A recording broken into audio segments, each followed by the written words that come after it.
Just imagine, it's the year 1890 and you have a large population in a city of about 270,000 people, and you have an urgent need for fresh, clean water. What do you do? Well, this is the dilemma that faced Edinburgh at that time, and this is the solution.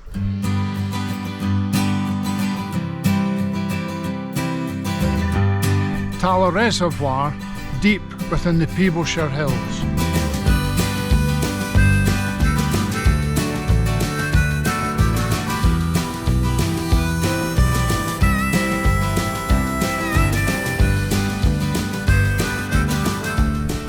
The reservoir was designed to hold 8 billion gallons of water and to cover an area of 430 acres.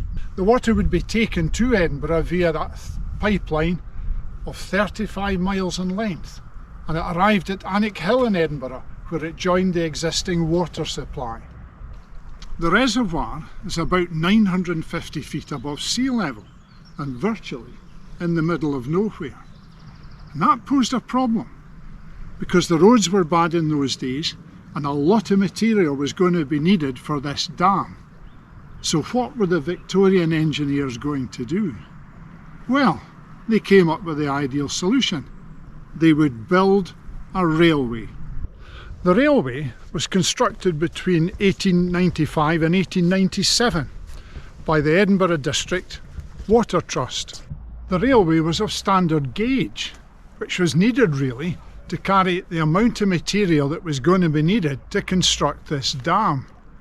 Narrow gauge just wouldn't cut it. Now, the railway ran for about 8 miles along the scenic valley of the River Tweed, from the village of Broughton, which had a connection with the Caledonian Railway going to Peebles, and up here above Tweedsmuir. The railway had 2 stations, one as we mentioned down at the village of Broughton, where it joined the Caledonian Railway, which went from Biggar to Peebles.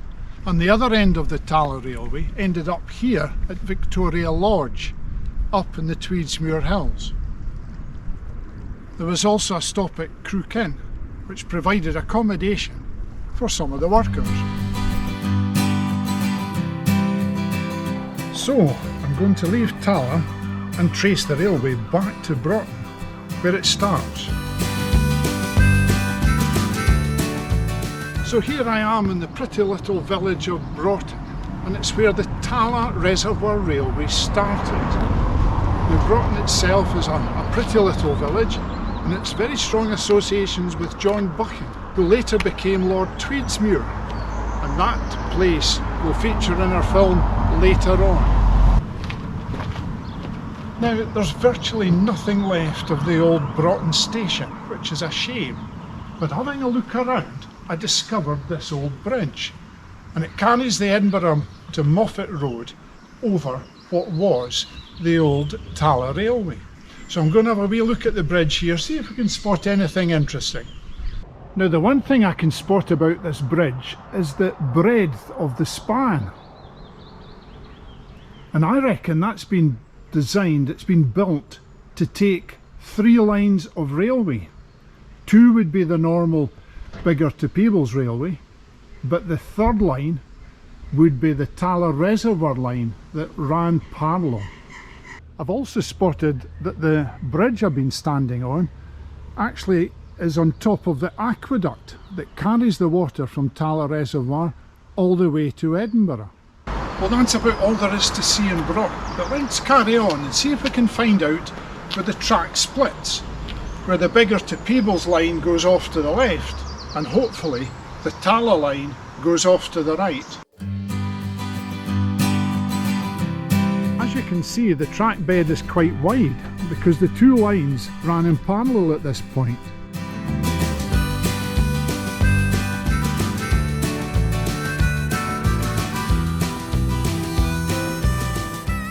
And as the 2 lines approached this point, the Talla Reservoir Railway went away to the right hand side, leaving the Biggar to Peebles line to sweep round to the left. And shortly after it branched off, the Talla Railway crossed the Broughton water and carried on up the Tweed valley.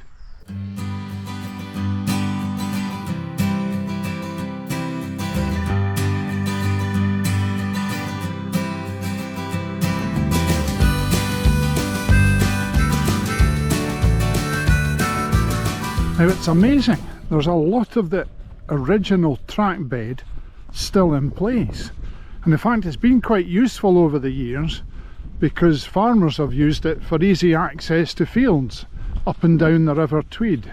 And I've got to say, it makes quite easy walking as well. Excellent.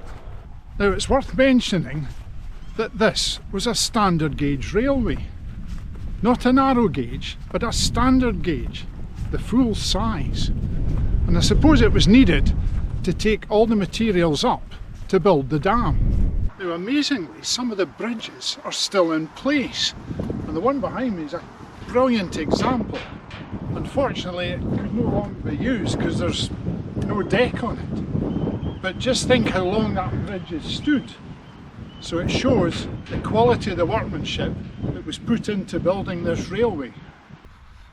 Now interestingly, this bridge stands near a place called Lincoln Doddy, and Lincoln Doddy was made famous in a Robert Burns poem. Willie Wabster dwelt on Tweed, the place they called it Lincoln Doddy. Willie was a Wabster gid, could stone a clout wi' onybody. And so the name of Lincoln Doddy has now gone down in literary history.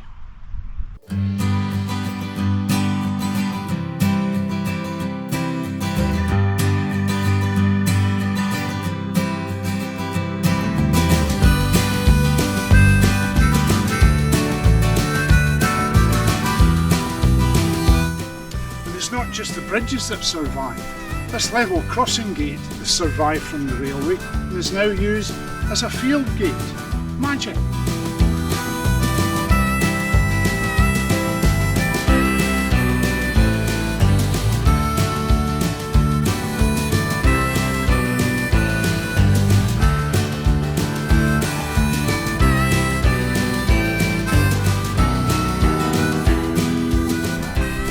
Situated at the sides of the A701, the scenic route through the borders from Edinburgh down through Moffat, sits the Crook Inn. Now the Crook Inn is widely acclaimed as being one of the oldest licensed establishments in Scotland. The Crook Inn has quite an illustrious literary past. Robert Burns was said to have come here, Walter Scott, and the Ettrick shepherd himself, James Hogg, all frequented the premises.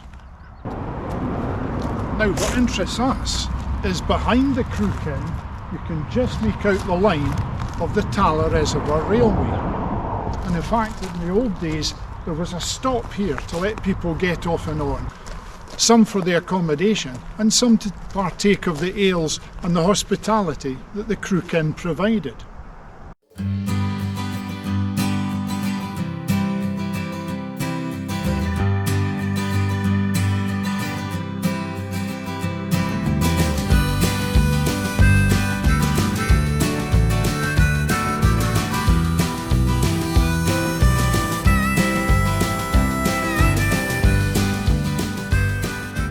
Now the route of the railway was so cleverly chosen that it only had to cross the River Tweed once. Crossing rivers by bridges is expensive, so they kept that to a minimum. And not only did they build this magnificent bridge behind me, it also carries the aqueduct, the water from Talla Reservoir as it heads towards Edinburgh. The viaduct is 100 foot long and it crosses the River Tweed near Glen Rusco. Now the one extravagance apparently was the granite used for these abutments came from a quarry in Italy. Very strange. Now once the railway got past the viaduct, it carried on up the valley past the village of Tweedsmuir to arrive at Victoria Lodge and its final destination at Talla Reservoir Dam. The reservoir was inaugurated in 1905 by Lady Cranston, the wife of the then Lord Provost of Edinburgh. They came down from Edinburgh to Broughton by train, and then they took the Talla Reservoir train up here to Victoria Lodge so the ceremony could take place. Interestingly, the railway continued to operate until 1910, but really it wasn't viable. It was eventually closed and everything wrapped up in 1912. However, the building of the reservoir and the railway was not without its casualties. In the small churchyard here in Tweedsmuir, we have a simple memorial to over 30 men who lost their lives in the construction of the reservoir. Today little remains of the Talla Railway. There's a few stone abutments, there's certainly a lot of track beds still visible, but most of it has been consigned to history. Talla Reservoir is still doing its job. It's providing water to Edinburgh, and that's 100 years plus of engineering that's still working as it was meant to. Thanks for joining me, and we'll have an adventure again someday soon. Bye.